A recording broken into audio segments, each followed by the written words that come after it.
زیادہ آپ کی ایک وائف تھی، آپ کے 3 بیٹے ہیں، ایک شہزادہ قاسم ہے، شہزادہ حسن ہے، اور ایک حسن مثنیٰ ہے۔ حسن مثنیٰ سب سے بڑے بیٹے، حسن مثنیٰ یعنی امام حسن کا ریپلیکا ہے، بالکل شبیہ ہے، جیسا شہزادہ علی اکبر رسول اللہ کی شبیہ تھے، ویسی حسن مثنیٰ امام حسن کی شبیہ تھے، بڑے بیٹے۔ اس کے بعد ایک بیٹا عبداللہ ہے، ایک قاسم ہے، آپ کی 3 بیٹیاں ہیں، بعض روایتوں میں 5 بیٹیاں ہیں، جو ایک بیٹی ہے فاطمہ جسے چوتھے امام کی نسل چلی، آپ چوتھے امام کی وائف تھی، 5ویں امام سے جو نسل چلی، 5ویں امام کی جو ماں تھی وہ امام حسن علیہ السلام کی بیٹی تھی۔ امام حسن اور امام حسین کے پیریڈ میں 7 یا 8 مہینے کا پیریڈ ہے، اس کے بعد محمد امام کی ولادت ہے۔ 28 صفر 50 ہجری میں امام حسن کو ان کی وائف جادہ نے امیر شام کے کہنے کے اوپر زہر دیا اور آپ کی شہادت ہوتی ہے، اور آپ کی قبر مبارک جنت البقیع میں موجود ہے، اللہ ہم کو زیارت نصیب کرے۔ اس کے بعد مظلوم کربلا کا پیریڈ شروع ہوتا ہے 50 ہجری سے، حسین ابن علی کا پیریڈ۔ امام کی ولادت سب جانتے ہیں کہ 3 شعبان کو ہوئی، 3 شعبان کو مظلوم امام کی ولادت ہوتی ہے، لیکن حسین ابن علی کی ولادت کا اہتمام بھی عجیب ہوا۔ مشہور واقعہ ہے فدرس کا، میں فدرس کا پورا واقعہ نہیں پڑھتا، لیکن حسین ابن علی کی ولادت جب ہوئی وہاں، فدرس کے واقعے میں ایک میسیج ہے، ایک پیغام ہے، جو آج کل کوسچن آنسر سیشن میں بھی یہ سوال آیا تھا، اس لیے میں اب فدرس کے واقعے سے آپ کو سمجھاتا ہوں کہ ہم جو آج عزاداری کر رہے ہیں، جو آج ہم یہ تبرکات اٹھاتے ہیں، لائک علم اٹھاتے ہیں، تابوت اٹھاتے ہیں، یہ کیوں اٹھاتے ہیں؟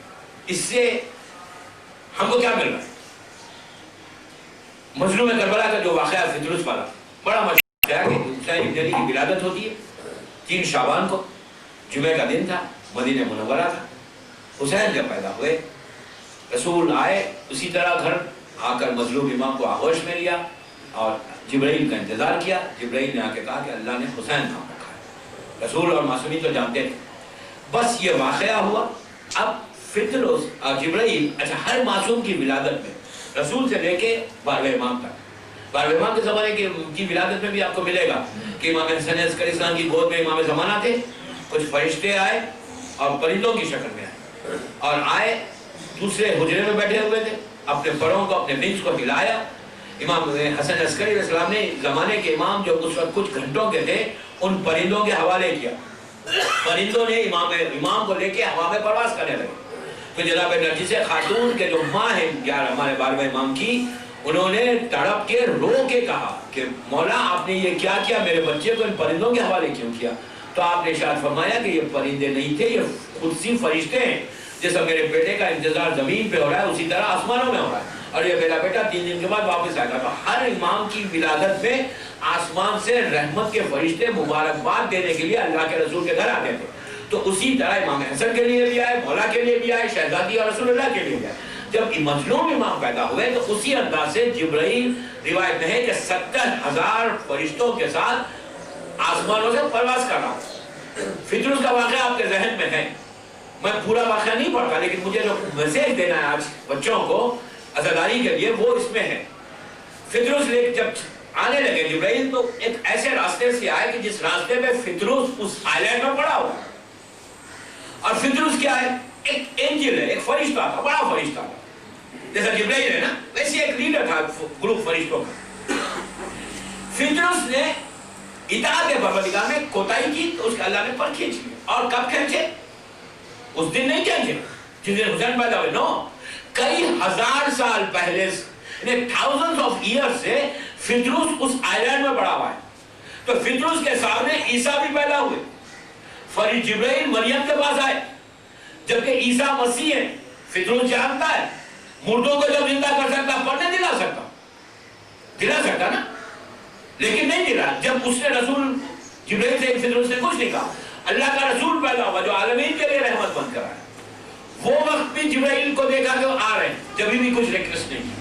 شہزادی کی ولادت ہوئی، مولا کی ولادت ہوئی، امام حسن کی ولادت ہوئی، سب موقع میں فدرس پوچھتا ہے جبرائیل سے کہاں جا رہا ہوں؟ جبرائیل بتاتے ہیں کہ آج اللہ کا رسول کی ولادت ہے، آج حضرت علی کی، آج بی بی کی، امام حسن کی، خاموش تھا۔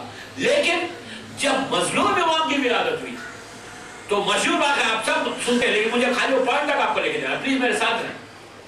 جب مظلوم امام کی ولادت ہوئی تو جبرائیل چلا جب چلا تو فطرت کا سوال کہ یہ بتا کہ کہاں جا رہے ہو؟ جبرائیل نے کہا کہ رسول آخری نبی کے گھر میں ان کا چھوٹا فرزند آخری نواسا حسین پیدا ہوا ہے۔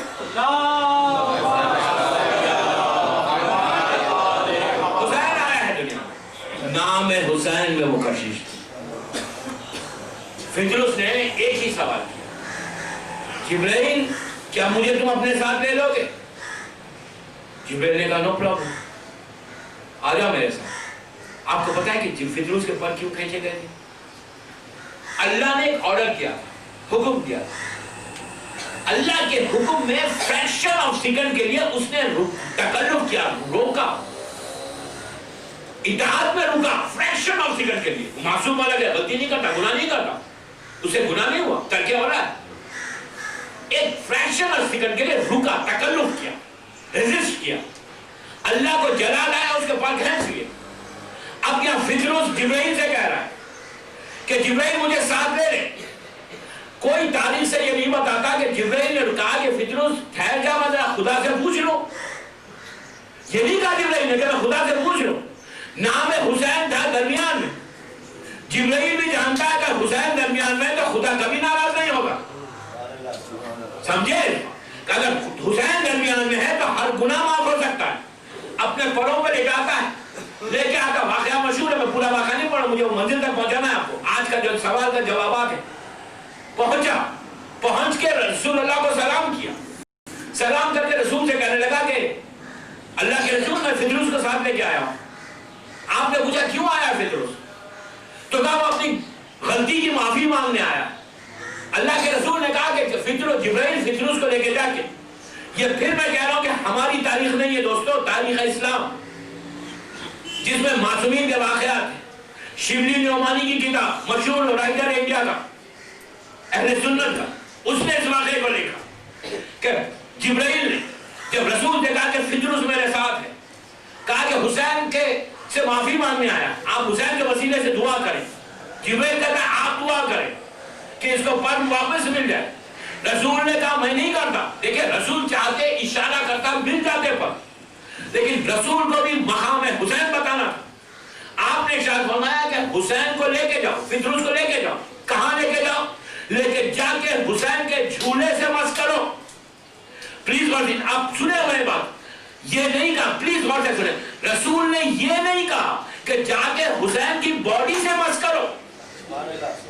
پلیز بیدار ہو جائے، حسین کی باڈی سے مس کرو۔ اگر باڈی کہتے تو آج دنیا، اس لیے کہ رسول کی نگاہ میں تو قیامت تک کے واقعات ہیں، لوگ یہ بعد میں یہ کہتے ہیں کہ شفا صرف اگر جسم سے مس ہوگی تو ملے گی۔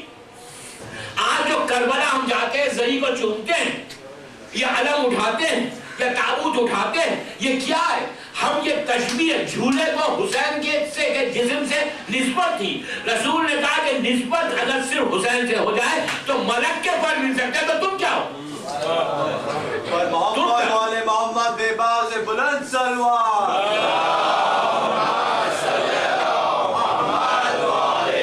جھولے سے مس کرو، جھولے سے مس کرو، جسم سے نہیں۔ آج جو اعتراض کرتے ہیں کہ علم کیا ہے؟ علم کیا ہے؟ تابوت کیا ہے؟